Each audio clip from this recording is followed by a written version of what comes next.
किस अनुच्छेद में राष्ट्रपति को अध्यादेश जारी करने का अधिकार है? किस अनुच्छेद में राष्ट्रपति को अध्यादेश जारी करने का अधिकार है? इसका राइट आंसर हो जाएगा ए, अनुच्छेद 123।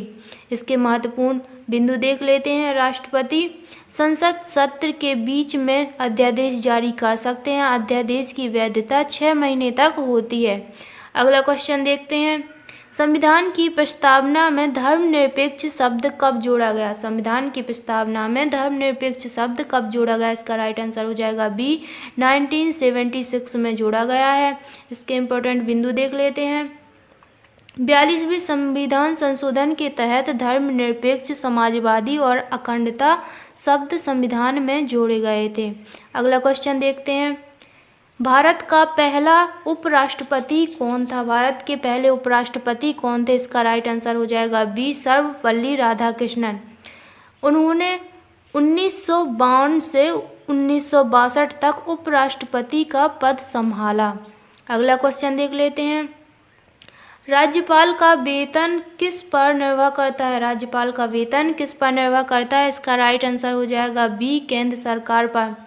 राज्यपाल का वेतन और भत्ते केंद्र सरकार द्वारा निर्धारित किए जाते हैं। अगला क्वेश्चन देखते हैं। भारतीय संविधान में मौलिक अधिकार कितने हैं? भारतीय संविधान में कितने मौलिक अधिकार हैं? इसका राइट आंसर हो जाएगा 6। मूल मौलिक अधिकार अनुच्छेद 12 से 35 में दिए गए हैं। अगला क्वेश्चन देखते हैं। भारत में संविधान का कौन सा भाग संघ और राज्यों के बीच संबंधों को दर्शाता है? भारत में संविधान का कौन सा भाग संघ और राज्यों के बीच संबंधों को दर्शाता है? इसका राइट आंसर हो जाएगा बी, भाग 6। भाग 6 इन अनुच्छेदों में दिया गया है। संघ और राज्यों के बीच शक्तियों का विभाजन करता है। अगला क्वेश्चन देखते हैं। पंचायती राज व्यवस्था किस अनुच्छेद के तहत आती है? पंचायती राज व्यवस्था किस अनुच्छेद के तहत आती है? इसका राइट आंसर हो जाएगा ए, अनुच्छेद 40 के तहत। अनुच्छेद 40 राज्य को ग्राम पंचायतें स्थापित करने की सलाह देता है। अनुच्छेद 40 राज्य को ग्राम पंचायतें स्थापित करने की सलाह देता है। अगला क्वेश्चन देखते हैं। भारत में संसद के दोनों सदनों की संयुक्त बैठक का प्रावधान किस अनुच्छेद में है? भारत में संसद की दोनों सदनों की संयुक्त बैठक का प्रावधान किस अनुच्छेद में दिया गया है? इसका राइट आंसर हो जाएगा बी, अनुच्छेद 108 में दिया गया है। यह संयुक्त बैठक राष्ट्रपति द्वारा बुलाई जाती है। अगला क्वेश्चन देखते हैं। किस संशोधन ने 18 वर्ष की आयु को मतदान के लिए न्यूनतम आयु बना दिया? किस संशोधन ने 18 वर्ष की आयु को मतदान के लिए न्यूनतम आयु बना दिया था? इसका राइट आंसर हो जाएगा बी, 61वां संविधान संशोधन। 1988 में 21 वर्ष घटाकर 18 वर्ष किया गया था। अगला क्वेश्चन देखते हैं। किस अनुच्छेद में राष्ट्रपति के पद की रिक्ति को भरने का प्रावधान है? किस अनुच्छेद में राष्ट्रपति के पद की रिक्ति को भरने का प्रावधान है? इसका राइट आंसर हो जाएगा सी, अनुच्छेद 62। रिक्ति होने पर चुनाव 6 महीने के भीतर कराना आवश्यक होता है। अगला क्वेश्चन देखते हैं। भारत में राष्ट्रपति शासन का प्रावधान किस अनुच्छेद में है? भारत में राष्ट्रपति शासन का प्रावधान किस अनुच्छेद में है? इसका राइट आंसर हो जाएगा बी, अनुच्छेद 356। इसे राज्य आपातकाल भी कहा जाता है। अगला क्वेश्चन देखते हैं। भारतीय संविधान का कौन सा भाग अनुच्छेद 368 के अंतर्गत आता है? भारतीय संविधान का कौन सा भाग अनुच्छेद 368 के अंतर्गत आता है? इसका राइट आंसर हो जाएगा ए, संशोधन प्रक्रिया। अनुच्छेद 368 संविधान में संशोधन की प्रक्रिया का वर्णन करता है। अगला क्वेश्चन देखते हैं।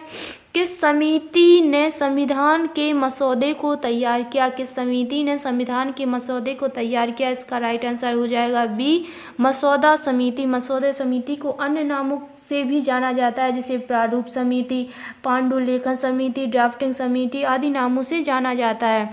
इसके अध्यक्ष डॉक्टर भीमराव अंबेडकर जी थे। अगला क्वेश्चन देखते हैं।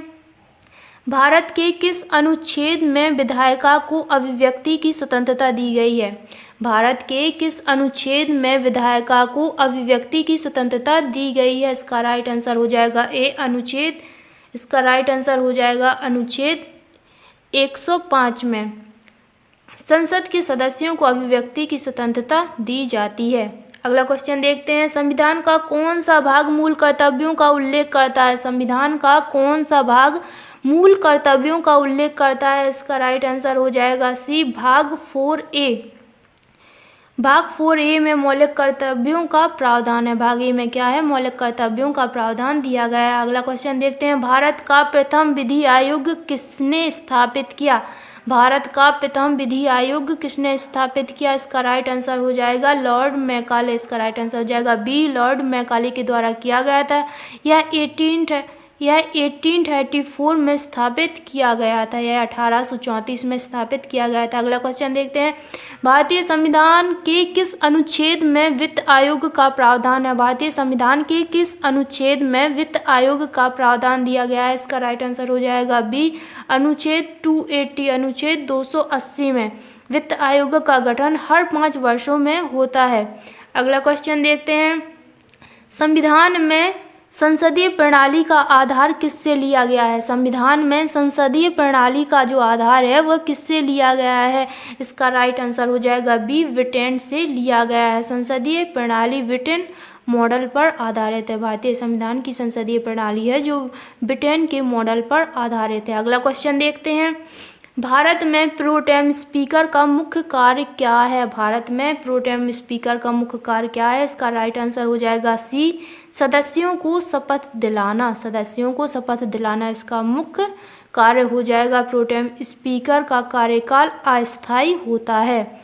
अगला क्वेश्चन देखते हैं, किस संशोधन ने नई दिल्ली को राष्ट्रीय राजधानी क्षेत्र का दर्जा दिया है? किस संशोधन ने नई दिल्ली को राष्ट्रीय राजधानी क्षेत्र का दर्जा दिया है? इसका राइट आंसर हो जाएगा सी, 69वां संशोधन। 1991 में इसे एनसीटी का दर्जा दिया गया था। 1991 में इसे एनसीटी का दर्जा दिया गया था। आज के लिए इतना ही, मिलते हैं अगली वीडियो में। अगर आपको वीडियो पसंद आई हो तो लाइक करें, चैनल को सब्सक्राइब करें। धन्यवाद।